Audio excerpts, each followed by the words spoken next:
Kia ora, Susie Ferguson. Oh, I'm so excited to sit down and chat with you. This is the first time we've met, so it's lovely to have you in my home. Welcome. Kia ora, thank you very much for having me. And I have been hanging out with you for like the last couple of weeks because it's taken me a couple of weeks to read your book because I went away and had work in between. And so I finished last night and I have to say it did not disappoint. Wow, thank you. No. It's strange and amazing to have it out in the world and sitting in your home. So can we start with the end in mind? There were 3 things you were never going to do: climb Mt Everest, run a marathon, or write a book. What happened? Right. Well, what happened? I did a podcast with Reverend Frank Ritchie, and it was at the point that I was leaving Morning Report a couple of years ago, and we just sort of talked a bit about my career, and it was fantastic to meet him and talk to him. And you know, the podcast went out and I left Morning Report and wandered off and did some other things. And then I got a message from a publisher saying that he'd heard the podcast interview and had I ever thought about writing a book. And so I said, I'm never going to write a book because I'm never going to write a book, run a marathon, or climb Everest. And we had a few conversations that went from there. And various people, I guess, you know, my mother and various people in my life have sort of said, oh, you should write that down. I suppose particularly about the war stories. You should write that down before you forget it. before you forget dementia or Alzheimer's. I know. And a case of the forgets. Yeah. And so it sort of got me thinking. And there was another friend who, because we get very used to our normal lives and our lives feel normal to us because that's what we experience. And I was telling him at one point, funnily enough, about the beginning of the book, or the story that's become the beginning of the book. Yeah, it has. And he said, I've never heard anything like this before. I really think you should write this down. And so I suppose the stars aligned. And I said, sure, how hard can it be to write a book? Well, you've got a full-time job and 2 children. Yeah. So do you understand the reason why you were never going to write a book now? I kind of get it now, but I've done it now, so it's done. And I'm not doing the other 2. Congratulations. Thank you. I bloody love the way you start the book. It is so brave and brash and bold and brilliant. I love it. Wow. I really love it. It grabbed me to hear a woman talking about intimate ablutions, plus blood, plus sort of passive-aggressive bullying, and peeping toms. Like, it was just profound. I just was like, you've got me. Yeah, it was quite an event, I guess. It was a strange situation. The beginning of the book is where I am in Iraq. I'm 25 years old. I've been there for several weeks by this point. I have undiagnosed endometriosis, and despite taking the pill back to back, I'm bleeding. And I have to go to the toilet, and I think it's great because the soldiers have found a place where they're kind of digging a latrine, so it's kind of a proper toilet. It's not kind of get the shovel and head off into the desert by yourself to dig a foxhole. And I think it's going to be quite private because they've screened it off. And then I realise when I sit down that it's not screened for women, it's screened for men. And I notice a pair of binoculars looking at me from one of the military vehicles a few metres away.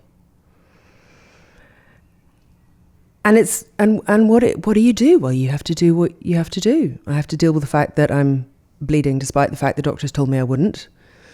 And I have to go to the toilet, and I have to live with these people because I'm an embedded war correspondent at the front line. But I also feel really violently angry towards them. But I have to play nice and swallow it down. And yeah, it was a hard thing to do. Yeah. It lands. The way you reveal that story, it absolutely lands. And I think it speaks to the title Bloody Minded, which I know wasn't the working title of the book.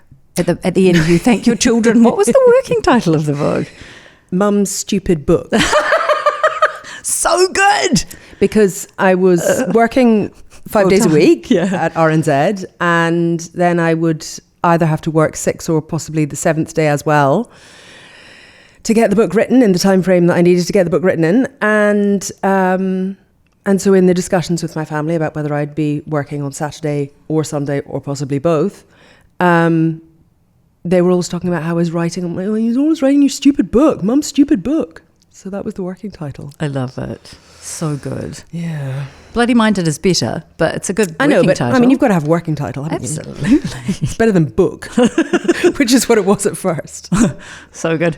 And look, can we, in the opening chapters, like the formation Bloody Minded does encapsulate quite a lot of, I guess, how you've had to be in the world and also the reality of your world in terms of blood is a theme that I really want to dig into. But can we speak to the bullying that you experienced as a young woman from a teacher who you both enjoyed as a history teacher and abhorred as a maths teacher that moved on to being bullied at high school in a profound and devastating way?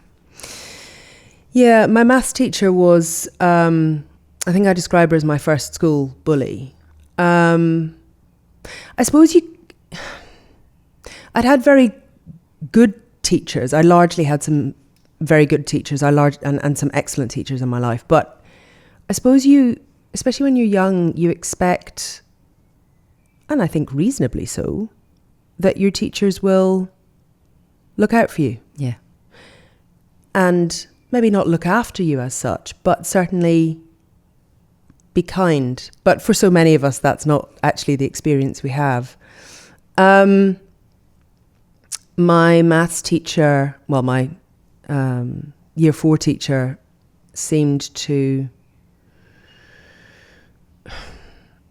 try to motivate us with a sense of shame. I don't think it was an accident that the girls that she called stupid ended up doing the worst in their year at the NCAA 1 equivalent of maths. And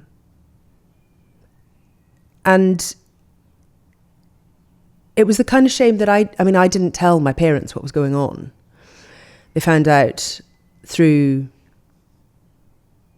the parents of the other girl that this was happening to. We were being dragged up in front of the class and being told that we were stupid. And I remember that viscerally, being confused by it because I didn't think I was stupid. But being told when you're 8 that you are stupid repeatedly in front of your class who then laugh at you, it lands. Yeah. It really lands. And then when I got older, I suppose a lot of the bullying centred again around seemingly whether I was smart or not, or getting above my station or not, and also what I looked like, which I found very hard to understand. It makes a mockery of the phrase "sticks and stones break my bones, but words will never hurt me," and we kind of know that's sort of a nonsense now. But yeah, no one ever laid a finger on me. No, but hurt me profoundly. Deeply. Yeah, and attacks for how we look. You can kind of almost take it's not really to your credit or your fault so often how you look, right? You're born a certain way and you can steward it, which is awesome. But to be a certain physique or a certain hair colour or a certain way is integrally just who we are. Yeah, there seemed to be, certainly at my school, and I can't talk for any other ones, but there was a lot of policing of people's bodies. People's or women's? Well, women's. It was an all-girls school. And your bullies were all women, so in the book experience. Both the teachers and the girls, yeah. So it was it's a very uncomfortable introduction to the world of women, and I don't anymore, but there was definitely quite a long time where I didn't feel very comfortable in large groups of women. And I find that really sad because I actually love women. Yeah, we're wonderful. And I didn't want to feel uncomfortable around women, but I found it very hard to trust that dynamic of a large group of women. And I think a lot of that came from those early experiences. Yeah. It's messy being human, isn't it? Two more things on bullying. You ended up disassociating from your own body. Yeah. That's what it sounds like, where you had out-of-body experiences. Did you ever experience them again? Or did you identify it as dissociation? Or that was quite a profound physical response to emotional and mental pressure. Yeah. I've never had anything like that to that extent again. I'm sure we'll talk about it a little bit later on. I definitely had, and I should say, I don't know what I had then. I don't have a diagnosis for what happened to me then. And I don't have an explanation for it, which is the other thing that feels quite hard to grab onto. I did disassociate from my body. I seemed to be having these out-of-body experiences where I was looking down on myself and seeing things I shouldn't have been able to see. So I don't have an explanation, which is messy. But there were definitely times where the reality was not being held quite as fast as you'd hope you would have as a grip on your life. What do you mean by that? Certainly later on, I'm sure we'll talk about it when my son was born. That was a circumstance that very nearly broke me. And I think at that time I probably had some sort of diagnosable mental health condition, but I didn't ask for help. So you didn't get a diagnosis. It does seem like a profoundly, I'm not saying it feels in reading it like your brain was trying as hard as it could to protect you. Yeah. And so it was giving you relief from the torment or the stress of being in that unsafe emotionally, mentally, physically space with those, those bullies, right? I think so. I can't see what else it was trying to do other than to do its best to look after me in a situation that I couldn't get out of. Yeah. Yeah. And it got you through. Yeah. You made it through the end of the year. Mm-hmm. You found yourself sitting exams and studying notes that you had no recollection of taking for lessons that you possibly had no recollection of hearing. Mm-hmm. And you open up your exam results and you perceive yourself to have failed and you tell your mother what your exam results are. Yeah. And she says, You passed. You passed. I never thought you would sit them. Yeah. Yeah. Yeah. Makes me a little bit teary. Of course it bloody does. You passed. I passed them all. You did it. Yeah. She didn't even think you'd sit them. I know. And you did it. I know. Amazing, huh? Yeah.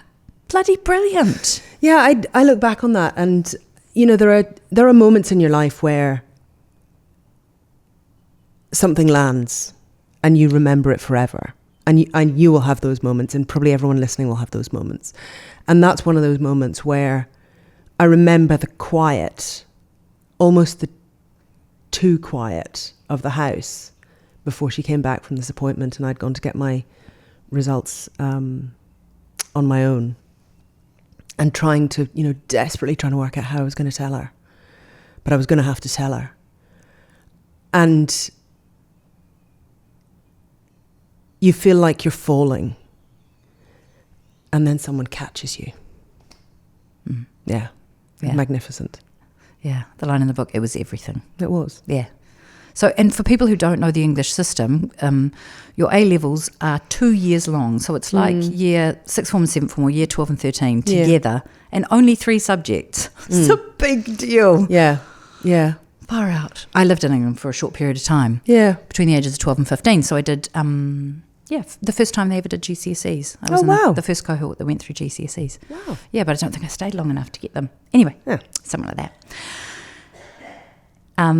Very cool. So very cool. Your mother has some wonderful sayings. She does. Your mother is quite a fabulous character in Yeah. your life and in the book. Yeah, She dissected things. she did. She's so fabulous. Yeah, she has a PhD in anatomy, so she cuts up dead bodies for a living. Well, she doesn't anymore, but she did. And she cut up some things for you. There was some roadkill she cut up. Yeah, she cut up a rabbit.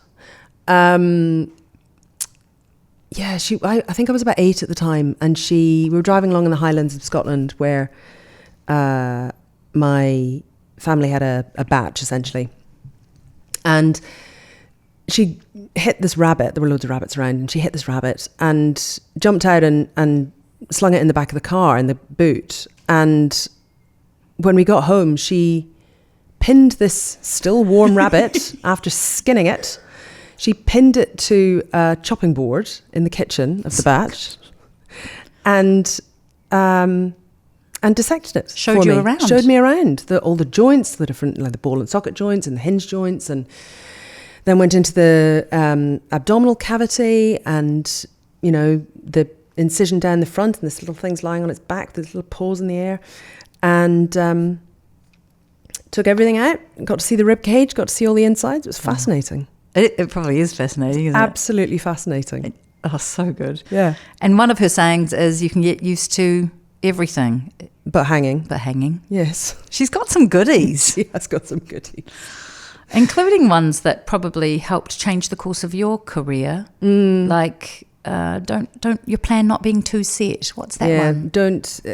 She's a big one for, but by all means have ambitions and have things that you want to do, but don't plan too closely. Don't make plans that are too rigid. Otherwise, you might miss the opportunity that falls into your lap, which is true. Yeah. I'm not very good at planning. Who needs them? Really? Some people, I'm amazed. Some people, I've got friends who are really good at planning and goal setting, and I wonderful. just can't do it. I can't do it. I know, and it's So such I a don't. It's a mystery, isn't it? Like, what's Yeah. going to happen next? Oh, let's go. So good. Yeah. Well, then you're your mother's child. She had no worries there because you went to drama school, which was pretty profound. Can you? Oh, like we've got so much to talk about. We're just not going to make it through the whole book. I'm a little bit worried. You did some psychodrama, and as a woman, Yeah. I'd love to just push into that because I believe there were 4 of you. Were there, or more of you? You were doing a play. Yes. And the tutor who'd previously done the course said, I'm going to take you into a space and I will make sure you're safe.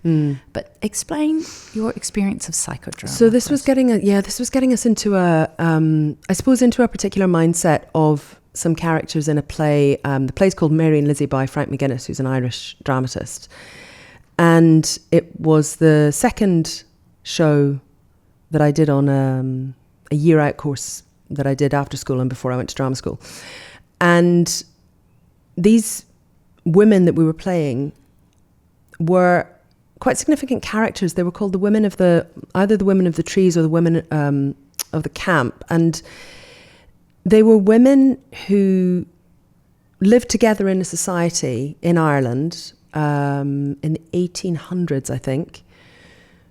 And they lived near an army camp. And so some of them had children with some of the soldiers, but they didn't live with the soldiers. It was very much a sort of a separate society and a matriarchal one.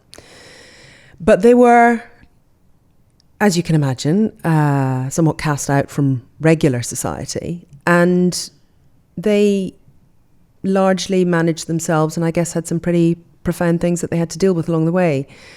And so Tim, this fantastic drama tutor that I had, sort of took us into a room, the women who were playing the women of the trees, and talked us into some of the experiences that these women would have had and are documented that have had, and also are in the play, which involve pretty full-on stuff when you're 18 years old, as I was. Things like miscarriage or baby death, things like abandonment. And he talked us through and kept us very safe while he did this, through how this would manifest in how you were in the world, in physically, how you would feel, how your body would react to this kind of thing, how you would then show up, what sort of, what sounds come from that. And it's the only time I've actually ever done one of these, but it was an amazing experience to, I guess, delve into your imagination and what little lived experience I had of the world by that point, but to really begin to drop yourself into a different character and to begin to sort of literally kind of flesh that out and embody it. And then also be able to take it off like a costume at the end. Mm. Yeah, it was fascinating. I love the fact that you smashed a chair. So good, so good, but kind of didn't realise. So moving on from art school and into media, we're going to come to blood soon because I just can't wait. It's the other protagonist in the book. You strangely enough, you decided you didn't want to work for free in drama forever, and that you'd go into media, and ended up doing radio. And lo and behold, you were thrown in the deep end. Such a surprise! I'm so surprised by that. I know. This is my very first day where I was told I was working at a small station in Scotland, based in Edinburgh, and I was told to turn up a little bit early. The main news meeting was at 9:15, but turn up a little bit before 9 o'clock. So I turn up at 10 to 9, and Glenn, my boss, he was the head of news there. He said, "Oh, I've just finished writing your bulletin." Hands me the bulletin. There you go. On you go. Read the news. And I was terrified. He came into the studio with me, and he operated the radio desk because I was shaking. I remember you were 10 minutes into the job. I was 10 minutes into the job, and I remember looking at my hands shaking, and I couldn't even just passing one page to the next to try and read the next news story it was just the most terrifying experience. And at the end of it, he was, there you go. No, you've got the voice for it. I mean, I have to say I'm getting my voice back after having laryngitis, but he said, "Oh yeah, you're born to read the news," which I did not feel like I was at that moment. But it was a great experience, actually, just being told to get on with it, because you can sometimes overthink these things, I think. It is insane, I think, how much of media is a bit like that. It's like, oh, go on then. Yeah, okay, let's go. You're going to be fronting this. I remember sitting down the first tomorrow. time. Yeah, we ever went live. And I remember they're going, okay, 60 seconds. This is regional music TV. And I remember my brain thinking, run. You just stay. Just stay. Yeah. And then you're like, I did it. Yeah. Adrenaline's coursing through you. I remember the first time I read national news, and my now husband, but then my boyfriend's family were all listening, like all around the country. It's my first news bulletin on national news, and just the idea of it is so terrifying. And then, of course, you get so used to it that you don't even think about it anymore. I mean, you do, but it just becomes another part of your world. It's amazing, yeah. Amazing what human beings can adapt to, really. Yeah. And let's bring blood in, shall we? Because not only is it in the title, but it is woven throughout your life from those first very bloody periods, which you describe as like a horror movie. Yeah. They were always bad, but then you never know, because it's very hard to quantify, or at least I found it very hard to quantify until recently. I read something, funnily enough, about menopause, and it talked about how much blood a tampon or a pad held. Okay. And it was the first time I'd actually seen it quantified, just literally 2 or 3 years ago. And I thought, God, it would have been useful to know that when I was 15. And I could have gone to the doctor and say, well, it must be this much because this is how much I bleed. But yeah, I mean, I think I'm about 14 or 15, I think, when it first turns up in my medical records as, it's bad periods, it's heavy bleeding, it's a lot of pain, and this just kind of rolls on and on and on. And the fix then, I mean, this is back in the 90s, early 90s, I suppose, was... Good for fashion, not for periods. You go on the pill. And And you'd be right, that's all right, that's it. That's the end of the conversation. Except it's not the end of the problem because the periods are still bad. And I just ended up going through, I eventually ended up in the gynecology clinic where for years and years and years, it was just, well, let's try you on a different pill. Have you tried taking the pill back to back? Have you tried taking a different pill back to back? Let's try you on a different pill. And it just goes on and on and on and on and on. And the years pass.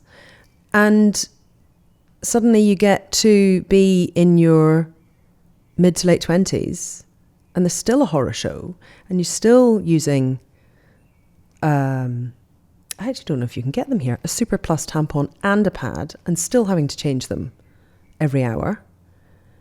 And I think that's too much blood to lose.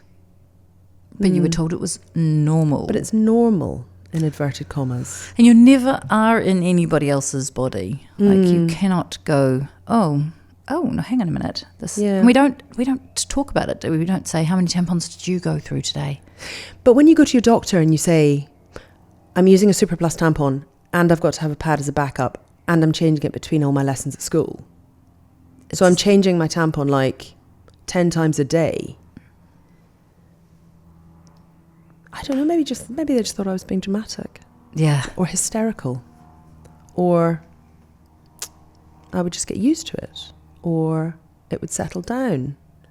But it didn't seem to be any of those things. So you were on some pretty significant medication throughout your life. Like you were having to just handle the jandle, as we say in New Zealand, as far as the pain was concerned. Yeah. I started off with Ponstan, which is an anti-inflammatory, which was when I was a teenager. And I'd been through the ibuprofens and the paracetamols of this world. And I ended up on opiates for a large number of years for period pain. But then, of course, it was period pain that was happening outside of my periods as well. So I was basically taking opiates every day for years on end because there was nothing else that they could do. Except there was. I mean, they could have diagnosed me with endometriosis, which eventually did happen when I was 28. But 13 years between 15 and 28 is a long time to be waiting. Do you think it's changed? Do you think is it like what, to skip junk back to bullying, you describe a story where there's rumours in an office about a woman and she's being whispered about and you take her, you put your arm around her and you invite her to have lunch to you. That to me is an anti-bullying antidote. The antidote to bullying is to refuse to partake of it and to actively, move in the opposite direction, to include and to love on and to radically accept people for where they are, who they are, and to come alongside them to be kind. What's the antidote for just a broken medical system or just not enough knowledge about women's bodies? Or what's the antidote to suffering for 13 years? Just before I had my hysterectomy, a gynecologist, I think he's one of the most senior gynecologists in this country, said to me, we know about as much, we the doctors, the medical profession, know about as much about the female reproductive system as the Elizabethans knew about the brain. Ooh, that's bad. I don't think they knew an awful lot about the brain back then. Yeah. I mean, the difficulty with some of the things to do, certainly with endo, is that it's expensive to diagnose. You need a surgeon in an operating theatre doing a laparoscopy, getting eyes on, and that's how you diagnose it. I understand that there are some new ultrasounds and some very highly trained specialists on ultrasound who are beginning to be able to diagnose endo through scans. I don't know if that's here or not. I do know someone in London who's been diagnosed that way, which would make a huge difference. Wouldn't it? Because the the barrier is the cost. The Okay. cost of the anaesthetist and the nurses and the theatre and all of the stuff that comes with the hospital. And you might get in there and there's nothing there, and then there's all that expense and Nothing to that's show not for it. it. Yeah. each. But you could also just believe women. Yeah. When they come to you repeatedly and say, my period's still bad, it's been happening for years, do I have to bleed out on the floor of your reception for you to believe me? You could just believe women when they tell you it's really painful. Because I didn't have words other than, no, it's really, really sore. Really, it's really sore. Really, it's really very painful. I didn't have proper words until after I had children. And then I could quantify it and say, oh no, it's like being 6 centimetres dilated in childbirth. That's what it feels like. Because that's when I start sweating. And that's how I know that's the sensation. But I didn't have those words when I was 15. Exactly. You didn't have that experience, did you? Wow. Yes. So for people who don't know what endometriosis is, are you able to define it for us? I'm not a doctor, but I understand. You have some lived experience. Some lived experience of it. So the endometrium is the lining of the uterus. And endometriosis is when tissue similar to that gets out of your uterus and starts growing elsewhere in your body. Often it's in your pelvis and your lower abdomen. It's typically found on places like your bowel or your bladder, or on the outside of your fallopian tubes, that kind of thing. There are cases of it turning up in people's lungs or brains. Wow. I can't tell you how it gets there. Wow. I think we know very little about the disease.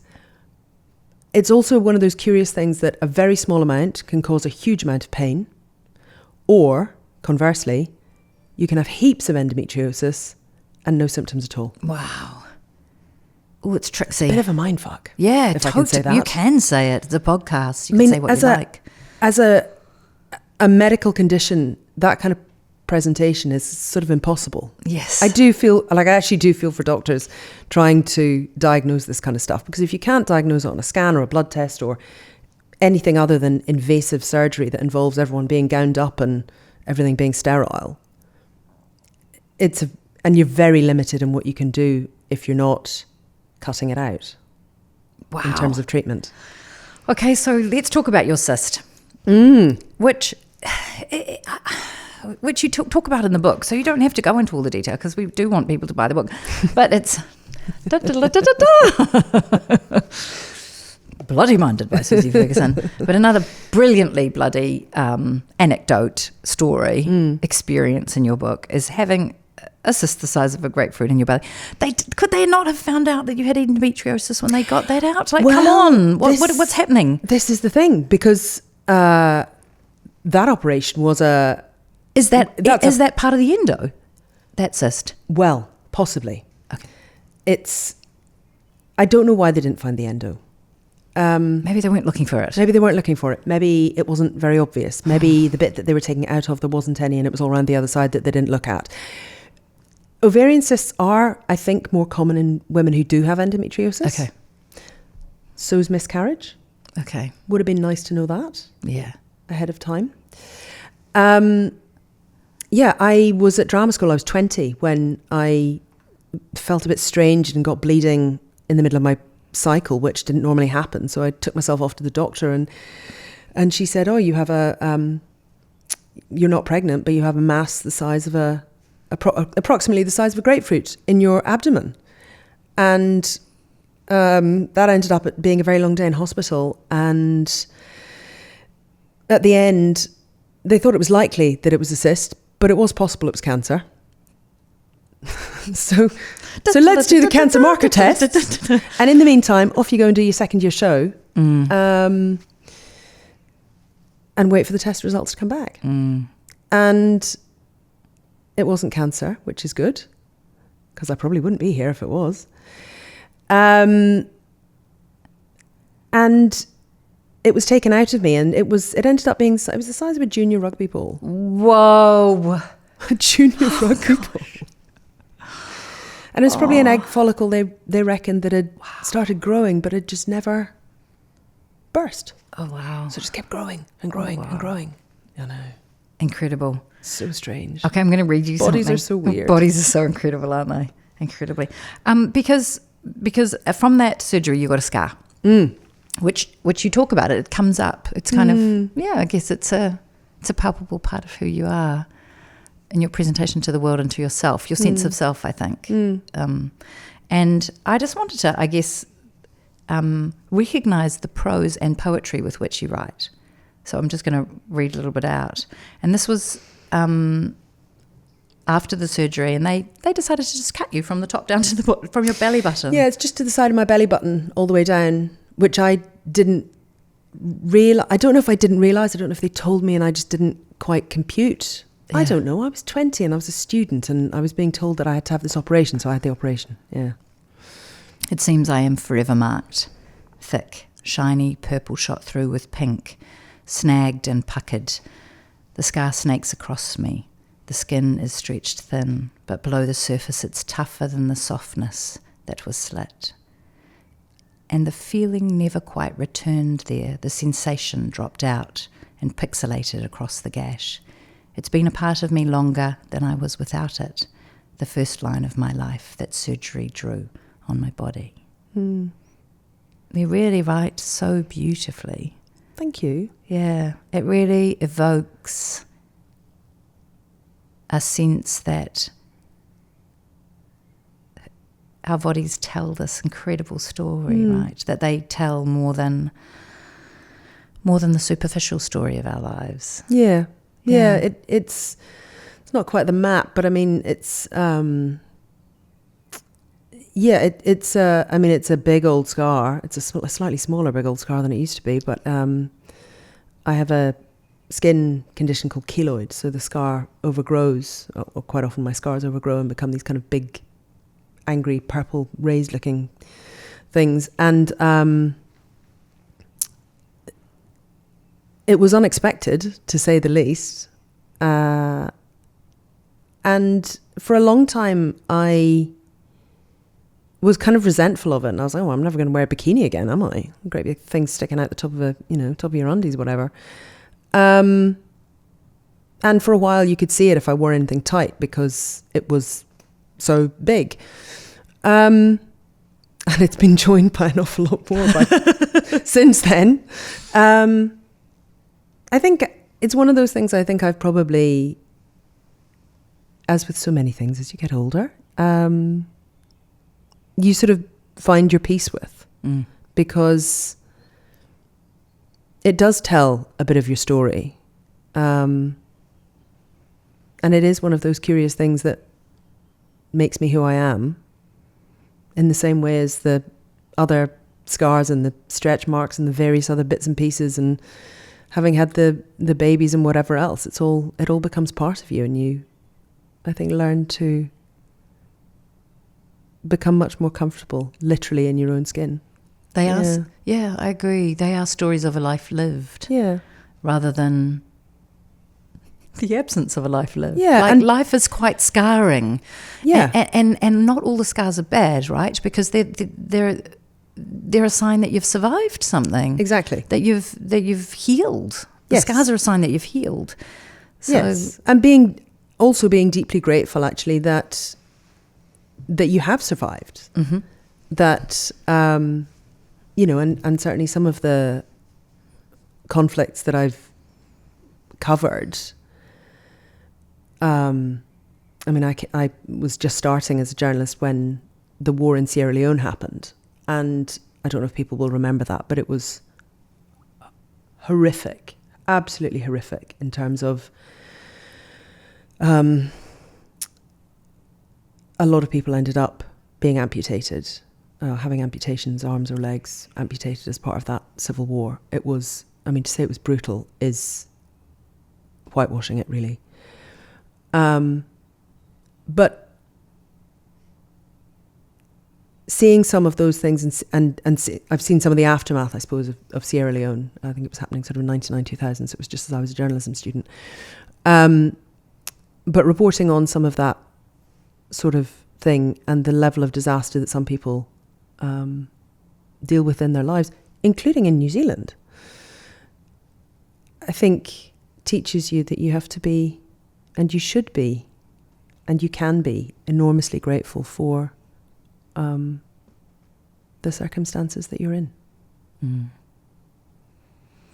And I love that you added you can be. Like, I think it's true. We can be. Yeah. Life is definitely scarring, and it's also joyous. And you saw Lee, and it was love at first sight. No. Just go on, tell me that story. It feels really corny. It felt really corny to me that it was love at first sight, because it's so corny. How many people is it love at first sight for? Oh, I don't know. Anyway, I was 22. I was just coming to the end of my journalism studies. I was going to this ridiculous summer ball that my friend Amy had been asked to, and she said, come along, it'll be great fun. And so we went along, but we could only go to this sort of second, there was a dinner bit for the super fancy people who had money, not like us. And so we were just going to the drinks and dancing afterwards. And a friend of hers that she'd met in a gay club was on the committee of the ball. Anyway, so we go to the Café Royal, which is not a cafe, it's like a restaurant bar type thing in London, just by Piccadilly Circus. And we're meeting a friend of hers who is also a friend of this guy Hugh, who's on the committee. I've never met this guy before. And she keeps saying to me, oh, you're going to love this guy. You're going to love him. He's such a great guy. You'll love him. You've got so much in common. You'll love him. And so anyway, along you go, and you're all, dressed up in your best and put your makeup on and all the things. And I walk into the Café Royal, and it was a Saturday night in June in London. So it was sort of early summer. And it's the kind of place where lots of people are dressed up. So there were quite a lot of people in black tie that night, or wearing fancy, sharp suits, whatever. And I went through the revolving door and sort of spat out the other side of the revolving door. And I see this man who's sitting at a table. And I think, that's it. That's him. That's it. And then I think, oh, fuck, what am I going to do? But also, I don't know that that's the man that we're going to meet at this point. So we start walking, and my friend Amy veers towards the man who's sitting at the table with the gin and tonic in front of him. And I'm thinking, oh fuck, what am I going to do? And it turns out that this is Lee. The man you're going to love. And very unhelpfully later on, she said to me, well, I did tell you were going to love him. I was like, I didn't realise you meant love him. Anyway, so, I sort of dissembled into all the different bits of me and couldn't coordinate my body and couldn't really talk properly, and all the things that happen when you're kind of hit by the thunderbolt, and didn't really know what to do with myself and felt incredibly awkward. And we went along to another bar before this fancy thing that we were going to. And he seemed interested, and we were talking, and everything was going fine, and it just sort of carried on. And I just thought, I never want this to end. And so far, 25 years later, it hasn't. I know. So good. It really does happen in real life. So good. I thought it was just something that happened in movies. And then it happened in real life. Yeah. So he must have felt similarly. Well, I think it took him a while to work it out. Sometimes it does. Oh gosh, and you've been through a lot, haven't you, together? A few things. Been through a few things. Good to have a little love thrown in the mix. Gosh. So you start dating and you're like, oh, I think I'll go to war as an embedded correspondent. So yes, you do that. So the training to become an embedded correspondent is short and intense. Yes. Very short and intense. And you can listen to Recovering. I think you tell a story about it there. Maybe? Or am I remembering things correctly? Maybe. I actually can't remember what I... We do. You do. Yeah, apparently I do. Yes. Yeah, thumbs up from the producer. You do.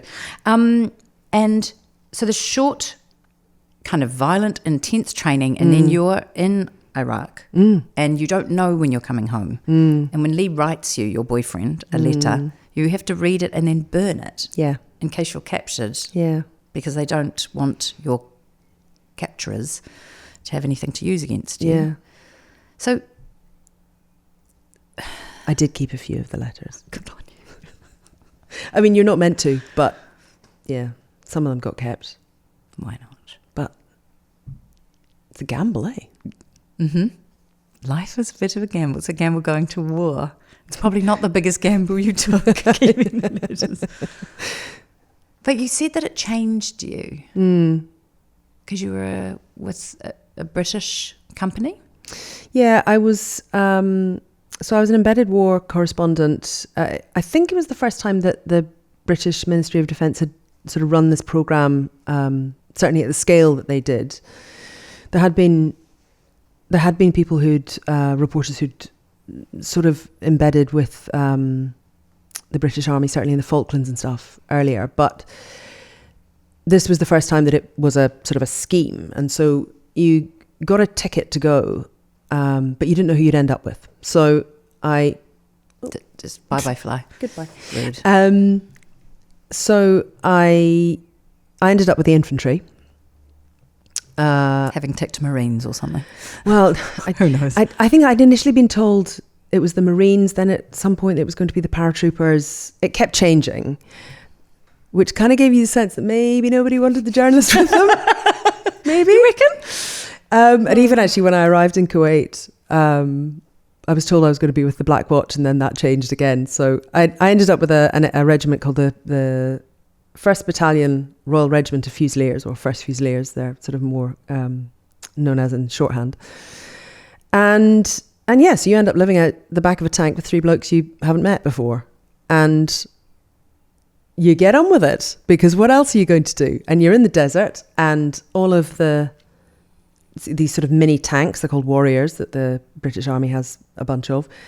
They're all basically parked in a line going north, because north is Iraq. And at some point you know that you'll go that way. And that'll be the way the Caterpillar tracks drive. And I think I'd had about 3 weeks between, well, it was probably a month between actually getting the job, starting the job, 3 weeks of training, and then being in the desert. Wow. Which is incredibly fast. And I remember my mum at the time having lots of thoughts about this, but thinking it wasn't long enough. And in a way, I think she was right. But also, I think if it had been any longer, that would probably have been torturous. And I don't know if I'd have backed out, but I think not having too much time to think about it perhaps wasn't such a bad thing in the end. So what's it like living out of the back of a warrior with 3 men you don't know? Going to war? Well, you work out how to make friends quite quickly. You form very intense relationships very fast with people that you wouldn't otherwise. Intense and probably quite trusting. Yeah, because I'm relying on them to, I mean, for my security, obviously, but also, you know, to feed me, not to house me exactly, but to kind of have a general sense of my welfare, I suppose. But absolutely, your security, and you are a drain on their resources because they're there to fight a war, not to look after the journalists who are going with them. You do form incredibly intense relationships very fast, and not necessarily relationships that other people would understand. There was the driver of the warrior I was with, there's a guy called Danny, and he was about 22, so he was younger than I was. And he was already married. And we used to have some quite good chats, and I remember him saying to me at one point, if you ever see me, you know, after all this is over, if you see me on the street or whatever and I'm with a woman, don't stop and talk to me. And I was like, why can't I stop and talk to you? Like, I thought we were friends. And he was like, oh yeah, but I might be with my wife and she knows that there's a journalist in the wagon, but she doesn't know that you're a woman. And I don't think she would understand it. And so you're kind of going, oh, okay, so there are lines drawn here, which are not necessarily obvious or fair, but I get it. And I didn't ever see him on the street, so I guess I did never have to ignore him, which is good. But it's a funny dynamic being the only woman among 100 or so blokes. Mm-hmm. They all just whip their t-shirts off to wash. I debated whether to do that or not, but then thought, well, I still have to live with these people. I don't know how long I have to live with them for. And it will change the dynamic if I just whip my shirt off. Yeah, it's sort of delicate, but brutal. Certainly austere. Mm. It's a hard environment. Mm. But you get a long way with humour. You find common ground. You pick your battles, literally. Mm. And there are a lot of people that still, if I did see them on the street, I'd be incredibly pleased to see. Yeah. And the work that you're doing while you're there, how was that? Yeah, because you're reporting on a war while at the same time being looked after by the people you're reporting on. Mm-hmm. It's a curious situation. I think intentionally the waters are muddied because you do become friends with people, and you have to continue living with them even after you report on whatever it might be. That meant for me, some of the stories came out of Iraq with me because I couldn't report them while I was in Iraq. I would have been thrown out for them. But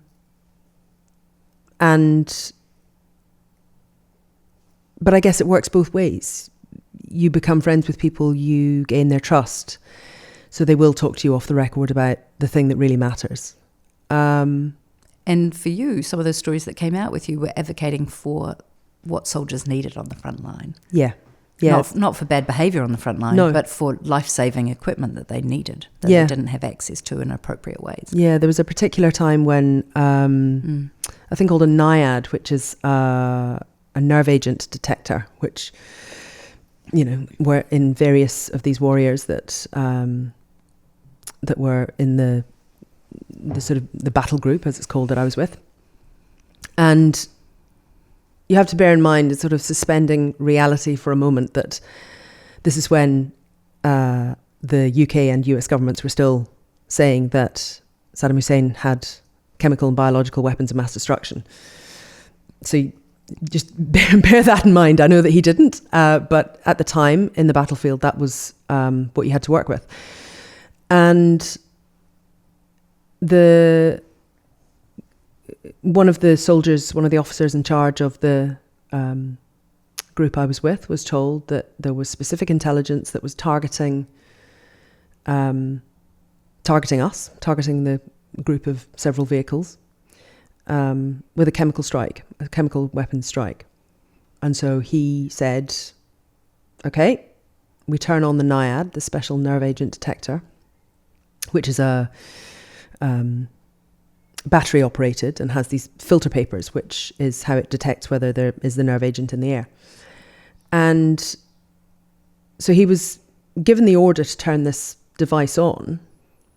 And when he reminded further up the chain that they only had 24 hours worth of batteries and filter papers for the NIAD to work, he was told to switch it off, which he felt was, well, in his words, was signing the death warrant of him and his men. And me, I suppose. And he didn't think that was right. And he wrestled with that for quite a long time. I didn't know about it until certainly some days, possibly even weeks after it had happened. But he and several other soldiers and officers spoke to me, and I couldn't broadcast that while I was in Iraq because it would have been the kind of thing that I would have been on the first plane out. So I bided my time and took the details out with me and reported it then. Wow, so many things, right? Just the compromise of life, like of bleeding on the front line, of being the only woman and hundreds of men, of being in a war zone, both community and compromise. This is so, it's all so tremendously human, and adjusting to that normal. I mean, you talk about getting back to England and essentially, eventually being diagnosed with anxiety, PTSD, and depression. Yeah. And in fact, war feeling like the place where you were most alive. Yeah, it was a very curious time because the way it manifested for me was that it was almost like normal life was like watching in black and white or the sound turned down. It was, I couldn't feel anything. But when I went somewhere where I was reporting on, potentially, yes, life and death, it didn't make me happy. Happy's not the right term, but it made me feel something, which was very jarring to try to communicate to people. And I remember coming home and saying to my then boyfriend, now husband, that I thought I could talk to him about Iraq for the rest of our lives and he would still not get it. Because it was everything. It was under my skin. It was all the relationships. It was all the experiences. And also it had gone. It had passed. And I would probably never have an experience like that again, and I didn't. And I would find myself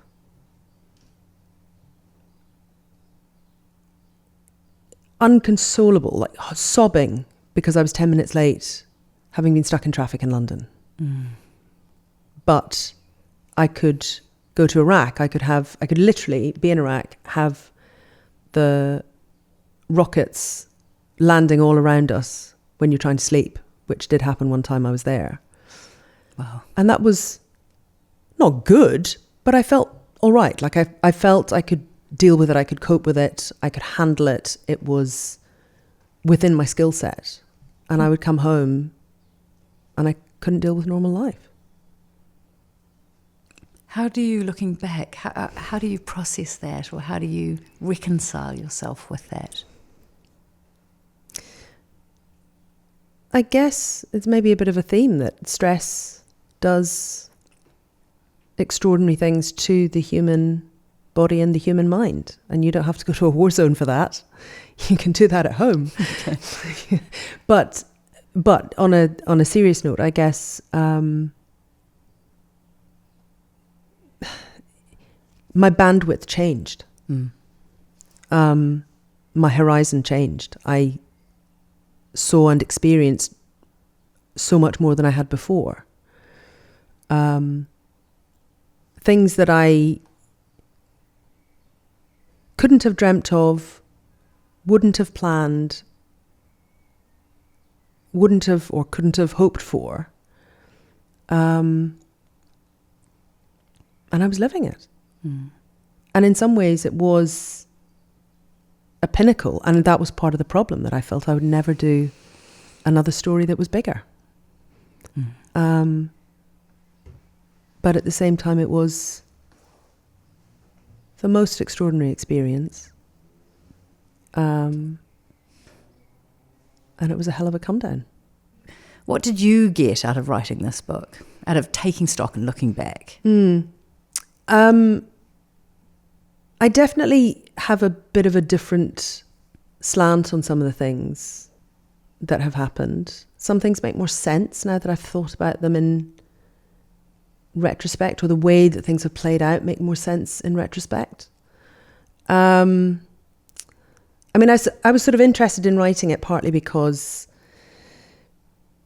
war is thought of as very, macho, very testosterone fueled. And I was very much not that at the front line. And so I thought that was kind of an interesting frame to have a look at things through, because, there are lots of memoir that you can read that are about the, extraordinary escapes or the amazing gun battles or the bombings or whatever. But I guess I thought I've got a different, I could have written that memoir, I suppose, but I thought there is another story there as well, which is perhaps the one that is a bit less told. So maybe it is worth writing that down. I think I look at certain things in I'm more forgiving of myself now than I was at the time of quite a lot of things, not just, personally and professionally. Thank goodness. Yeah. Isn't it one of the best things about getting older? Yes. Just being more compassionate and forgiving. Yes. Going, I did the best I could with what I had. Yeah. And look, yours is a story of overcoming, because you carried on as a war correspondent. You worked through the depression, the anxiety, and the PTSD. Yeah. And that wasn't the end of that, because in your life there are 2 miscarriages, which I acknowledge and honour. They're real, and there's a beautiful discussion about those. And then there's birth, and what I'm going to suggest is postpartum adjustment. Is it? Like you don't call it that, but you talk about the intense difficulty of bonding with your own son. Yeah, I don't have a diagnosis for that, because, it's... The diagnosis doesn't give us the thing, though, or take it away. I guess it's your story frames it, and I perceive that what you went through is like, wow, just even what you were talking about, and not having the right hormonal change because there was a piece of placenta inside of you. Yeah. Oh my God, please, God, please. Was the placenta pulled out, or did you just naturally deliver it, or? So it was, I'd had a normal vaginal birth, and then they give you the shot of something to help expel the placenta, and it had seemingly come out. It had been I remember it being the umbilical cord being short, or maybe it was just how it was cut. It was short, and it's a bit graphic, but it ended up inside me. And so they were pulling the umbilical cord sort of from inside me. It wasn't kind of hanging out of me, if you know what I mean, which was possibly part of the problem. But I do remember the placenta, being in one of those shiny dishes and being looked at by the midwife. And nobody said anything. Nobody said, missing. Oops, there's a rip along one side and we've left some of it inside you. Oh, but that's what had happened. And so I found birth very jarring. It was quite short. I thought it would make sense. I thought giving birth largely without pain relief would make it all make sense.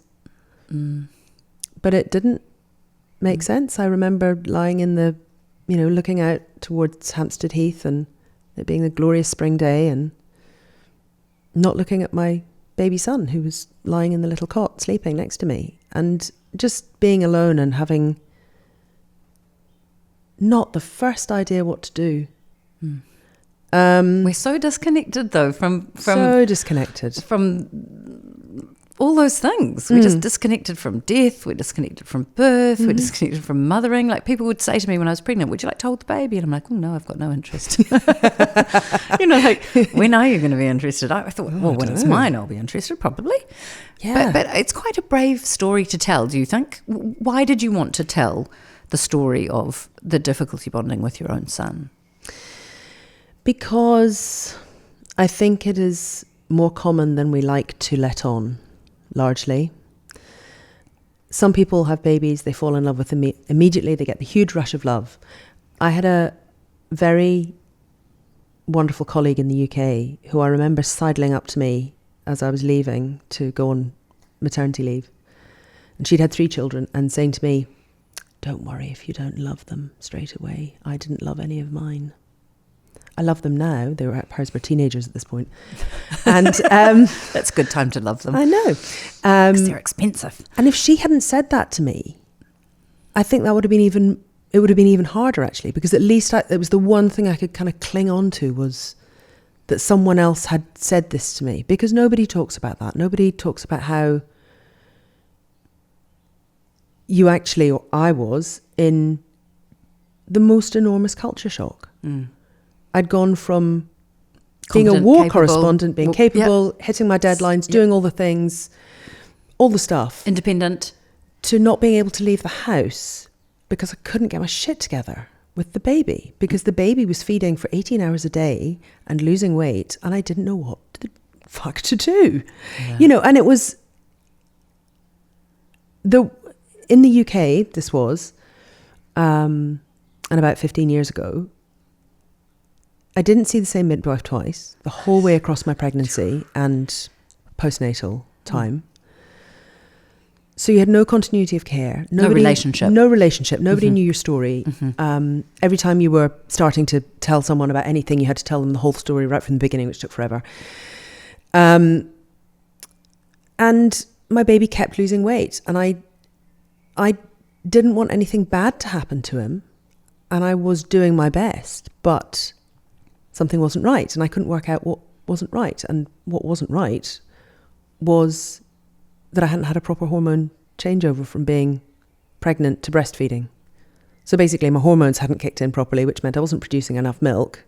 Which means so he was losing weight, and it all ended badly. Yeah. But also the system didn't, the whole "it takes a village to raise a child," except the village ain't there when you look for it. So the system's assumption was that I was neglecting my baby. So I was accused twice by the time he was 10 days old of neglecting my child. How is this possible? And I was terrified. I don't think I've ever been under siege in a way that I felt then. Not only did I feel I was failing as a mother, because I couldn't feed him, couldn't love him, couldn't do anything, but also all of the messages I was getting was, "You're doing this wrong, you can't do this, why are you even trying, we are watching you." It was terrifying. It's like bullying. Kind of is, I suppose. Yeah. There was no one who, well, there was one person, but it was a chance meeting, who sort of said, "Oh no, you're doing really well. You're doing your best. Keep going." But it was one really lone voice in terms of the medical professionals. It's powerful, isn't it? Because I know that the ultimate way to destroy me is to just not believe in me. But if you believe in me, I will rise to meet that expectation. And this idea that we could chastise mothers into doing something they want to do. Like, Yeah. And false accusations are so painfully disheartening. Yeah. Like if you're not neglecting your child and you're doing the best you can, but you don't actually know what you're doing and nobody's offering you support. And sometimes I think when we are strong, capable, independent women, we haven't developed the skill of asking for help. Like we really just don't have that skill. Yeah. Yes. I mean, being accused of neglecting him was like being slapped. Like it physically felt. I physically felt the accusation of it. And in as much as in as much as in the book I've written about, falling in love with my husband at first sight, the thunderbolt of that, it makes no sense that you love someone straight away because you don't know them. And I sort of feel a bit like that with my son, that I got to know him and I grew to love him. And that doesn't make it any less valid a way to... No less valid. Make a relationship with somebody. Mm-hmm. And not everybody falls in love at first sight. And not everybody loves their baby at first sight. But it's a fairy tale that we tell ourselves. Of course. That everyone will fall in love Mm. at first sight. Everyone will love their baby at first sight. Mm. And if you don't, what does that make you? I used to feel a monster. Makes you a monster. Makes you a monster. A failure. Yeah. It doesn't make you that. It doesn't make you that. I used to feel so guilty for not knowing my children's birthdays automatically. And I'm like, but I haven't had any practice. Like, I had to tell myself, Petra, they're brand new birthdays and you're shit at birthdays. Dates are hard. So just like take it easy, write it down. I quite often somewhere. end up combining them. Oh, perfect. Somehow into nobody's birthday, or not anyone in my family's birthday anyway. Somebody else's birthday. Happy birthday, somebody. Oh, look, we're nearly out of time. I'm going to hit, I'm so glad you fell in love with your son. Yeah, me too. He's probably pretty stoked about it as well, most days. He's pretty gorgeous. I bet he is. He's like you. You're like, thanks for moving to New Zealand. Thanks for choosing us. That was lovely. Good on you. Thanks. Look, you had this kind of quite horrible birth experience in England, and your second birth story is so much better, like your daughter's birth story. And I'm like polishing my little, my New Zealand medal, Kiwi my little badge. Kiwi badge. Yeah, I'm like, woohoo, go us. And then comes the doctor's appointment where you suffering quite significant symptoms of severe rage, brain fog, extreme exhaustion, plus.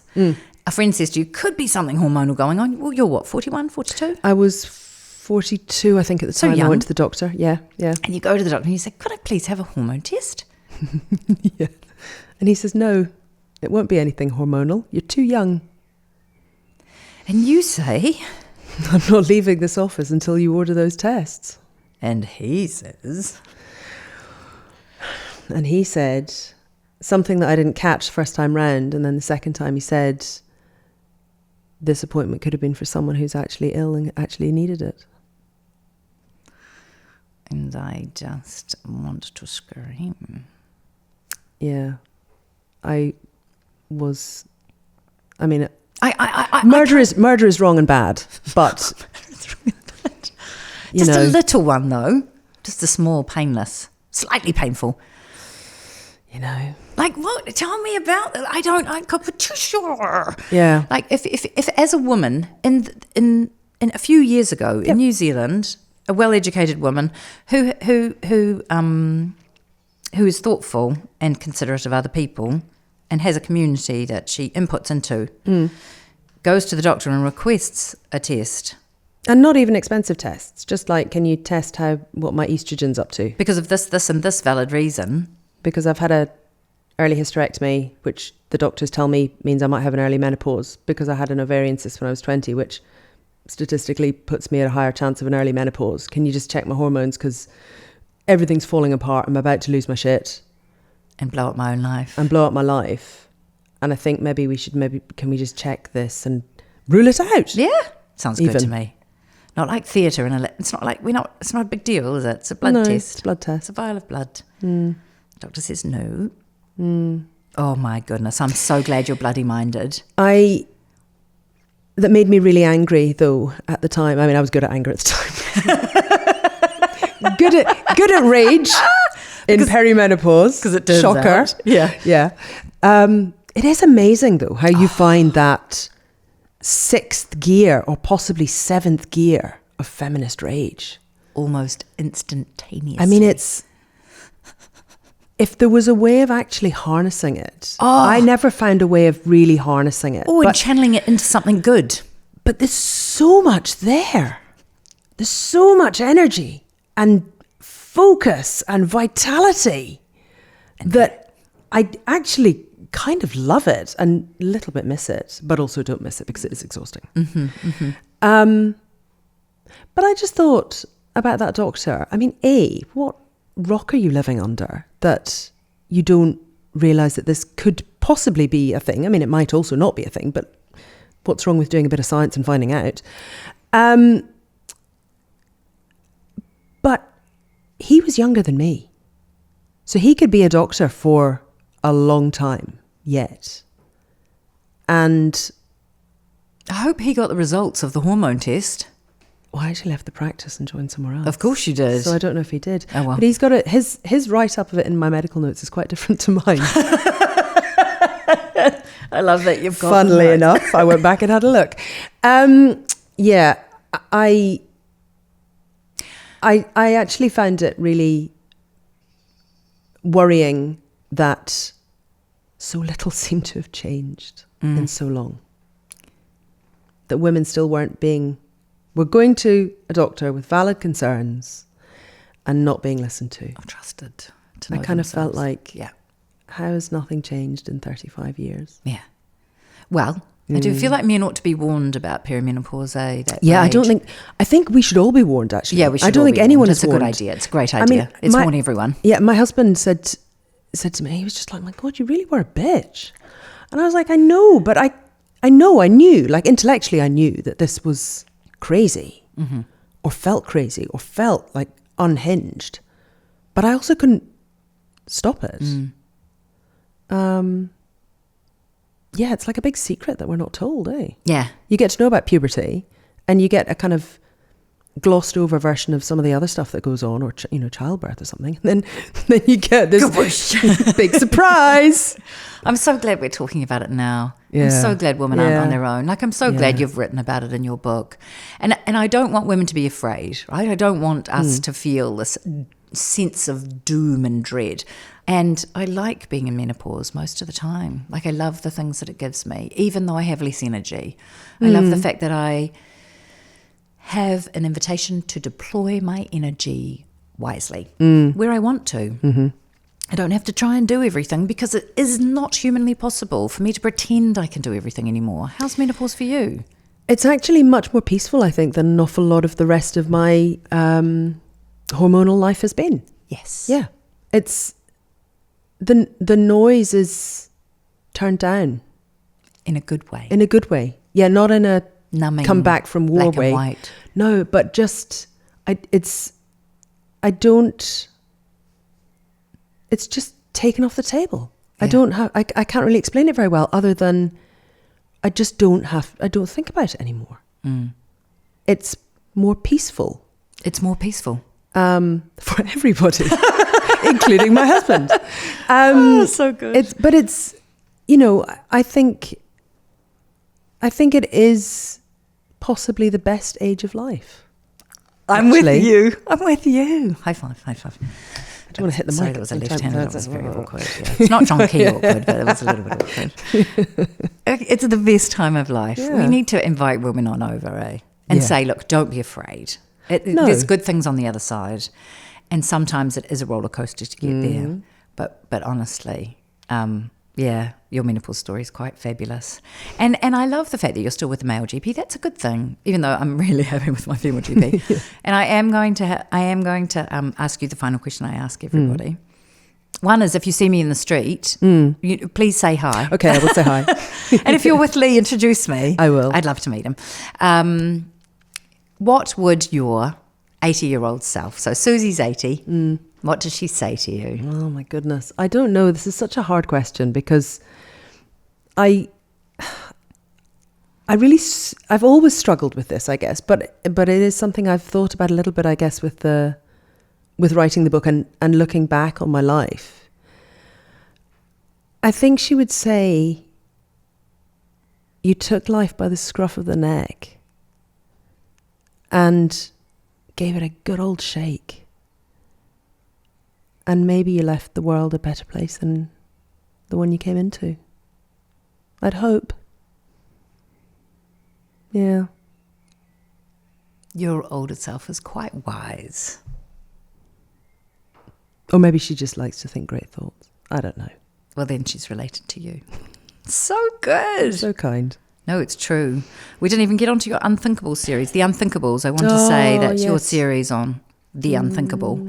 Your podcast series is, I'm halfway through it, and it's profound. So thank you for offering that. It's a tough listen at times, I think. But woe betide a world where we cannot be joined in our difficulty. Yeah. And so for people who are suffering the loss of babies, stillborn or newborns or miscarriages, woe betide that they're left behind without anybody to hold their pain or mirror their pain or share their pain with, in terms of the sharing of stories. So it's a very lonely place, eh? Oh yes, very lonely. The worst. So thank you for doing that. Thank you for offering that. That definitely, from my money, leaves the world in a better place. Oh, thank you. Thank you. It's been a joy.